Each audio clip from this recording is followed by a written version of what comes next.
My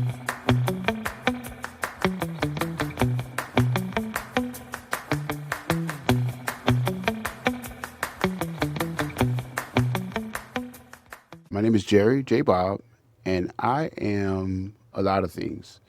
Um, my primary business, I'm a culinary artist, chef. My business is Super Taters and More. We're located in Lafayette, Louisiana, well, by way of Scott.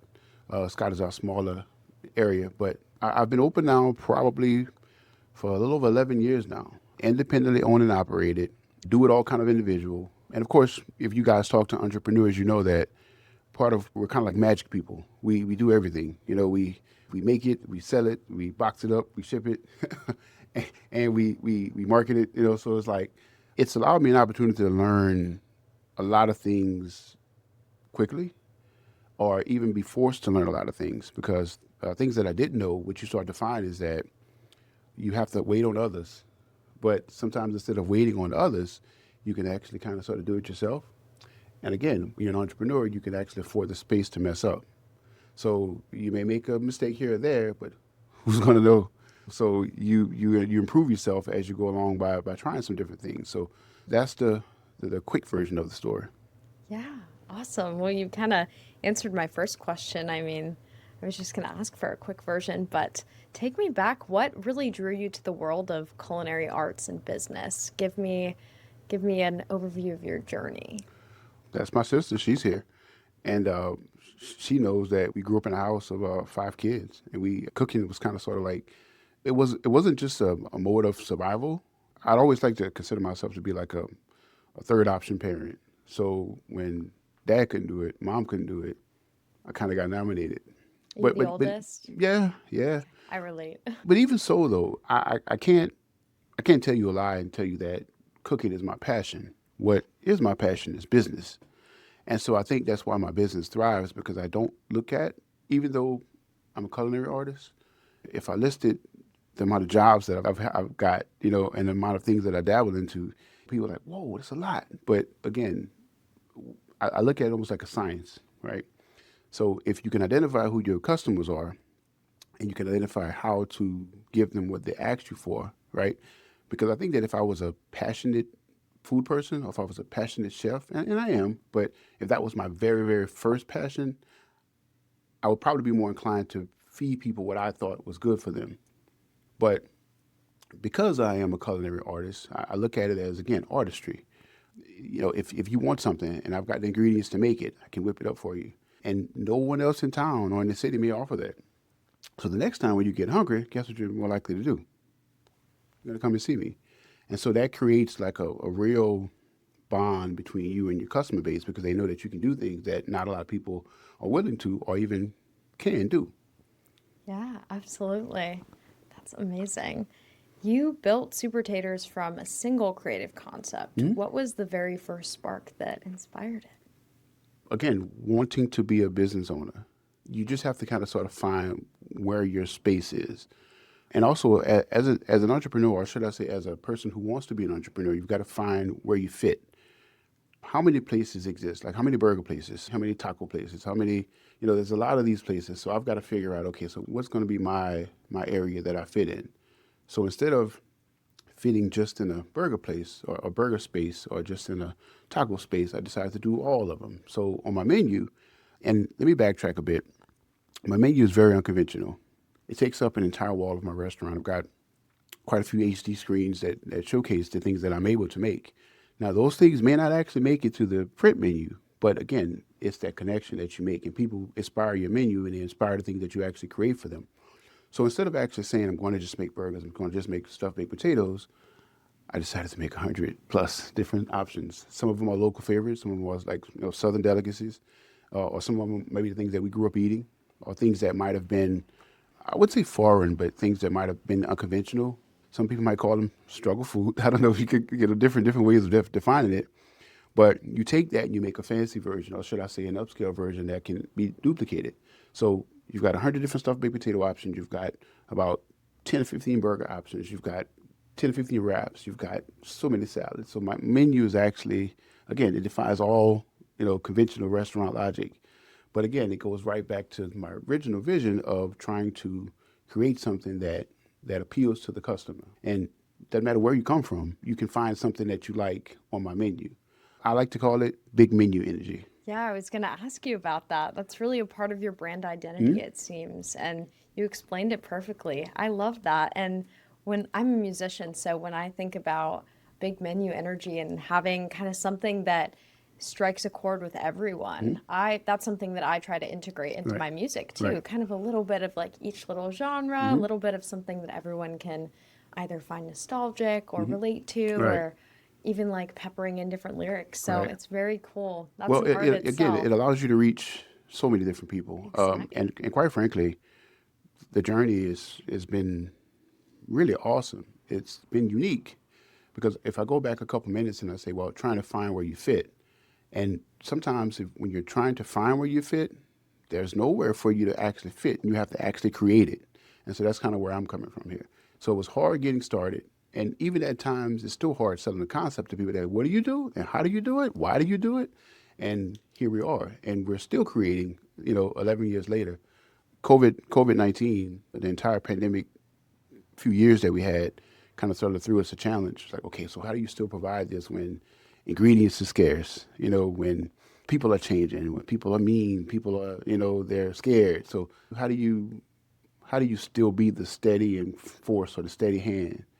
And so instead of actually losing business, we gained a lot of business. So it was a lot of pressure. I'm not going to say it ended perfectly, but you figured it out. In the same way we figured out how to set up the business as we kind of sort of went along, we figured out how to get through COVID-19. Now, some of it permanently changed us, but we're still around, which is to me a huge blessing. And pivoting, basically, that's what it is. And for my efforts, we were able to be featured in these big magazines like Forbes. I see. And and even so, like, I think to myself, I'm like, I'm from a small town. It's like, whoa, this is pretty cool. But as challenging as that period was, it allowed us to be able to, again, carve out some new ground, do new things that no one else was doing. And again, some pushback because, when things are different, people are like, I don't know about that, but I see the vision. And so if your job is if you have the vision, if you've been given the vision, you have to make sure that you execute it. And so that's kind of where I was. And so I'm still in shock sometimes that these big publications and these big things are recognizing what I'm doing. But I think it caused such a stir because, again, you're doing something totally different, totally new, something totally that's not necessarily in existence, or even if it is in existence, it's not as common. So people are like, you're wrong.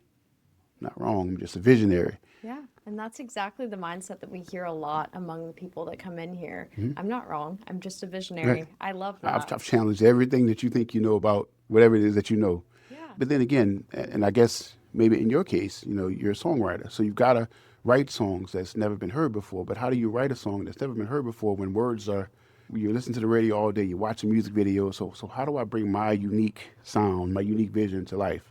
And you bring your experience. Right, And that's right. one way to do it. And And you you've done that. I call it finding your tribe. And I'm sure you've heard that before, Yes. but it's really important to find the people who rock with you, honestly. And I think that when you find those people will support you. And sometimes when your cup is empty, those people will say, even though there's a 1,000 people that hate you or that seems to hate you, they'll say, hey, keep doing it because I like it. And then what you'll find is that when you find that one person, then you'll find two people, three people, and then you'll find 2,000 people. And all of a sudden, now you've got more people that like you that don't seem to like you. And then you find out that those 1,000 people that you thought didn't like you, it's not that they really don't like you, they just didn't understand you. But you found the people, you kept pressing, and you found the people who actually understood what you were doing. Absolutely. Yeah. If you could sum up Super Taters in 3 words, what would they be and why? Could I use big menu energy again? Yeah. I love Well, that. well, that is it, and it's again unconventional. It's different.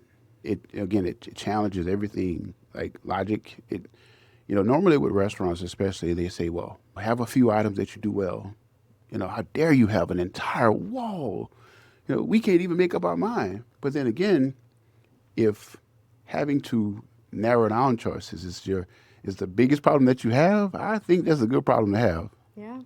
I love big menu energy. It's very unapologetic and it's bold and it's It's lonely great. sometimes because again, you're challenging all logic. You're creating something like truly new. And although we know that there's a lot of things in the world that are still being created, new ground is being broken.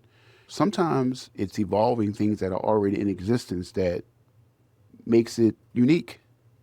Yeah, absolutely. Let's see.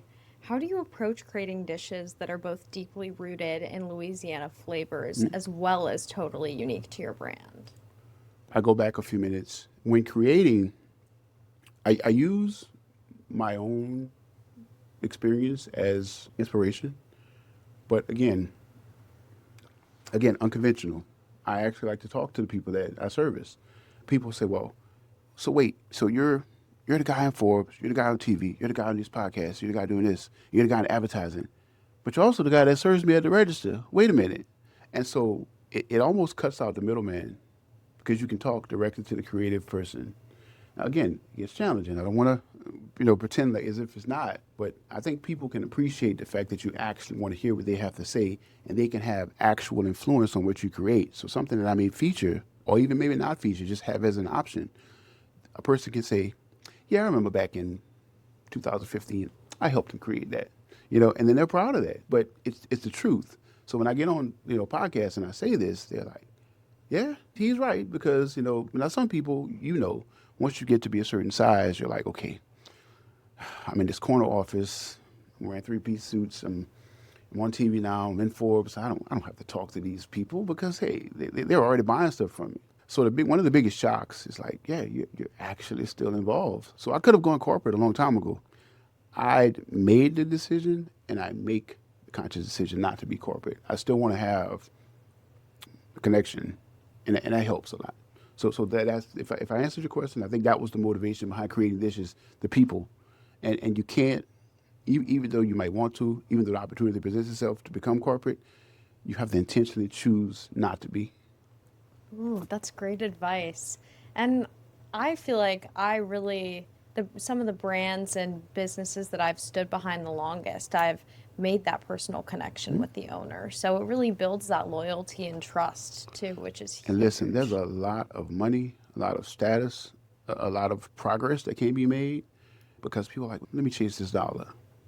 I chase connections still. And sometimes, depending on who you talk to, they'll say, well, that's stupid. You're giving up a lot of money. You could have a bazillion locations. You could have one here if you like. But I feel like I'm doing it the right way, like the actual The right way. fulfilling way too, because you can have all the money in the world and not feel fulfilled by what you're doing. But I can tell that you're Or very you can do that and the money comes on the back end because the exactly. connections, because people won't spend anywhere else. They'll come and buy it from you. Yes, that is a great point. All right. I was going to ask you about the pandemic, but you already kind of covered that. Oh, So, okay. congratulations Look again at look at on me hopping ahead. really growing through that. Yeah. What advice would you give to other small businesses whose owners kind of face some challenges during the pandemic and are still kind of trying to come back up from that? Well, I would like to say that that's actually the next stage of what I want to be able to do is to be a mentor and to be able to kind of sort of inspire others. Because a lot of times people won't listen unless you've got history or you've got, you've done it already. So I feel like I've taken all the lumps, I've taken all the licks, taken all the beatings, so I can go to someone else and say, hey, look, you can do that if you want, but then, hey, look, maybe you try this option here. And they may not have the same path to walk as I do. But I think with any entrepreneur is you got to have resilience and you got to have the vision and you've got to be able to say, hey, look, you may not believe it, but I do. So sometimes you have to block out the white noise and just kind of believe in the vision that you have and just keep on doing it. And as I said earlier, finding your tribe, finding the people that actually rock with you. And if you can do that, you can be successful. Awesome. Do you have like one moment that sticks out to you, maybe with a customer or something like that, kind of within your journey that you think about often? Let's see. I'm just curious. I've got so many. You can share one or two if you want to. Again, as the boss guy, people just don't expect for you to be as connected. They're surprised. They're like, you're actually here. And now listen, I don't feel like that guy. I feel like I'm just me. I feel like I'm just a guy doing stuff, creating stuff, going places. My sister can tell you we've hopped out of airplanes and all kinds of different things. But again, I don't see myself as that guy. They do, and sometimes just the fact that you're available says a lot. And even I guess even as an African American man, sometimes we don't always come from the best circumstances. So I think that just being visible lets people know that it's possible. That's awesome advice. Yeah. Just being visible lets people know that it's possible. Beautifully put.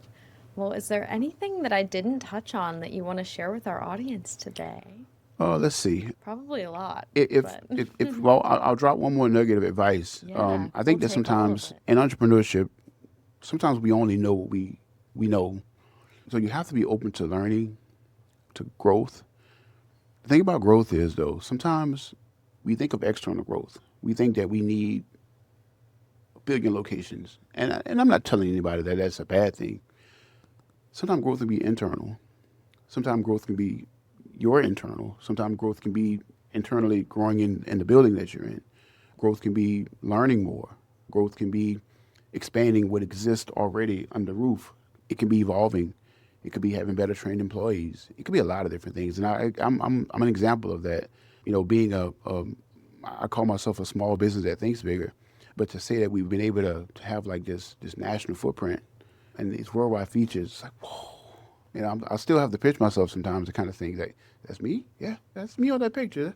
But again, that's why the visibility is important because there's like right now, I guarantee you, as an entrepreneur that's trying to figure it out, and maybe he or she is about this close to quitting, this close to giving up, and say, well, that guy did it. Now you might not be able to be exactly like me. Your path won't be exactly like mine is, but it'll let you know that there's light at the end of the tunnel. Very inspiring. Well, thank you so much, Jerry Bob, for coming in and making the time to talk to us today. But thank you for the invite. Yeah, you're just, as I said, so inspiring in your journey and kind of what your business has been through, growing through COVID, really everything, and your big menu energy are Haha. all things that I know our audience is just going to love hearing about. So thank you again for coming on. We Thank you very much appreciate for it. the invite. I appreciate it.